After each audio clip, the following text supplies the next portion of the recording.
video panas itu pun sudah menyebar di tengah masyarakat.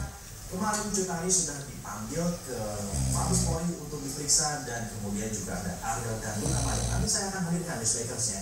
Tapi sebelumnya pemirsa, kita dulu lihat ini. Ini newsmakers dari dunia teroris ya. Ada Amir Abdullah yang difonis 8 tahun karena terlibat dalam pengumuman di Hotel Jaya Bali Marriott. Ikuti ya newsmakersnya sesaat lagi. Ikutin yang mulai. Terus mana sekarang sih?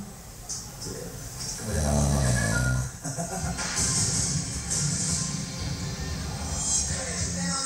Stopnya mana? Stopnya tengah lagi.